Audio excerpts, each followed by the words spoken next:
નમસ્કાર મિત્રો, વર્લ્ડ ઇનબોક્સમાં ફરી આપનું હાર્દિક સ્વાગત છે. આ લેક્ચરની અંદર આપણે કરંટનો એક બહુ અગત્યનો એવો ટોપિક ચર્ચા કરવાના છીએ.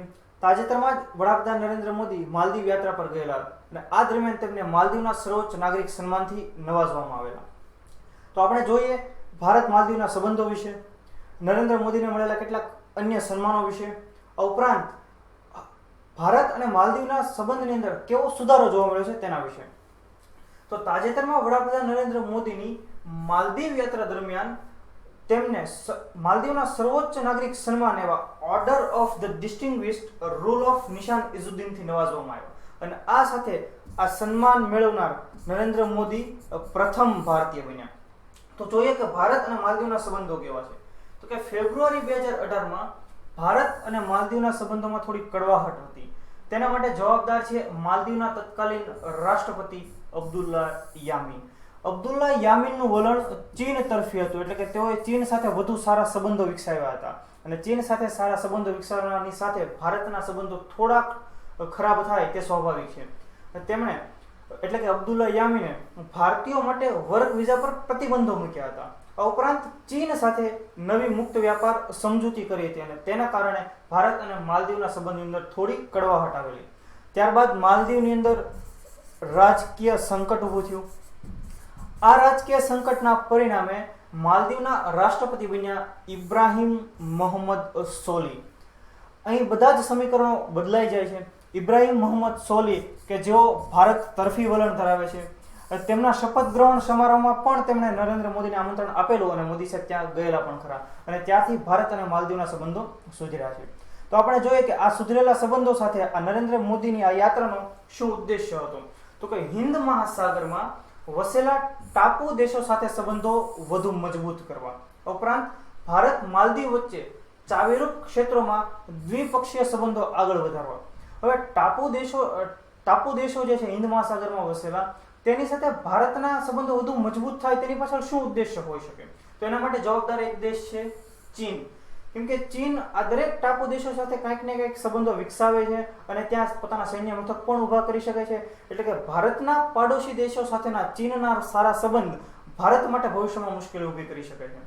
તો અને બીજી બાબત કે ચીન એ માલદીવને ઇન્ડિયન ઓશિયન રિજિયન એટલે કે IOR તેનો એક મહત્વાકાંક્ષી બહુ પ્રોજેક્ટ છે જેનું નામ છે મેરીટાઈમ સિલ્ક રોડ. તો એના માટે માલદીવને એક ચાવીરૂપ દેશ માને છે. હવે આ જે મેરીટાઈમ સિલ્ક રોડ છે એના માટે ચીને ઓલરેડી બે દેશોની સાથે સારી સમજૂતીઓ કરી લીધી છે કે જે ભારતની માટે મુશ્કેલીઓ ઊભી કરી શકે છે. તેમાંની પહેલું કે શ્રીલંકાના હમ્બનટોટા બંદર પર અત્યારે ચીનનો કબજો છે. 99 વર્ષના લીઝ ઉપર ચીને આ બંદર ખરીદી લીધું છે. ઉપરાંત હોર્ન ઓફ આફ્રિકામાં જીબુતી પણ તેમણે હસ્તગત કરી લીધું છે. એટલે આપણે નકશાની અંદર થોડુંક વિચારીએ તો ચીન અહીંયા હોય તો અહીંયા ભારતની નીચે શ્રીલંકા અને આ બાજુ આફ્રિકા. તો ભારતને દરિયાઈ પટ્ટીથી ઘેરવાની કોશિશ હંમેશા ચીન કરતું રહ્યું છે અને એટલા માટે ચીનને અટકાવવું એ ભારતની એક નૈતિક જવાબદારી છે અને ભવિષ્યની દ્રષ્ટિએ ખૂબ જરૂરી બાબત પણ બની જાય છે. તો આ ઉદ્દેશ્યથી વડાપ્રધાન નરેન્દ્ર મોદી માલદીવની યાત્રા પર ગયા હતા. તો આપણે જોઈએ કે ભાઈ માલદીવ વિશે અમુક માહિતીઓ મેળવીએ તો એનું સ્થાન ક્યાં છે. તો કે દક્ષિણ એશિયામાં હિન્દ મહાસાગરની અંદર આવેલો છે. તેની રાજધાની છે માલે, કે જેને કિંગ્સ આઇલેન્ડ તરીકે પણ આઇસલેન્ડ તરીકે પણ ઓળખવામાં આવે છે. જેની સત્તાવાર ભાષા અંગ્રેજી અને દિવેહી છે. જેનો મુખ્ય ધર્મ ઇસ્લામ છે અને માલદીવની સંસદને મજલિસ તરીકે ઓળખવામાં આવે છે. નરેન્દ્ર મોદીએ તેમની યાત્રા દરમિયાન માલદીવની સંસદ એટલે કે મજલિસમાં સંબોધન પણ આપ્યું હતું.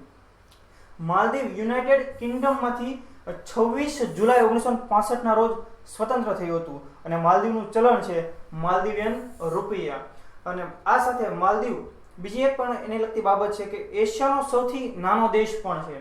તો આ માલદીવને લગતી કેટલીક મહત્વની મેટર્સ હતી, કેટલીક ફેક્ટ્સ હતા જે આપને ખૂબ મદદરૂપ થશે. આ ઉપરાંત નરેન્દ્ર મોદીને અન્ય કયા આંતરરાષ્ટ્રીય પુરસ્કારો મળેલા છે તે પણ પરીક્ષાની દ્રષ્ટિએ ખૂબ મહત્વનું છે. તો UAE એટલે કે યુનાઇટેડ આરબ અમીરાત આપણે જેને કહીએ છીએ, તેનું સર્વોચ્ચ નાગરિક સન્માન જાયદ મેડલ પણ નરેન્દ્ર મોદીને એનાયત કરવામાં આવ્યું. દક્ષિણ કોરિયાનું સન્માન સિયોલ શાંતિ પુરસ્કાર પણ નરેન્દ્ર મોદીને મળેલું છે. આ ઉપરાંત યુનાઇટેડ નેશન્સ એન્વાયરમેન્ટ પ્રોગ્રામ એટલે કે પર્યાવરણ માટે કાર્ય કરનાર વ્યક્તિઓને અપાતું સર્વોચ્ચ નાગરિક સન્માન એટલે કે ચેમ્પિયન ઓફ ધ અર્થ પણ 2018માં તેમને એનાયત કરવામાં આવ્યું.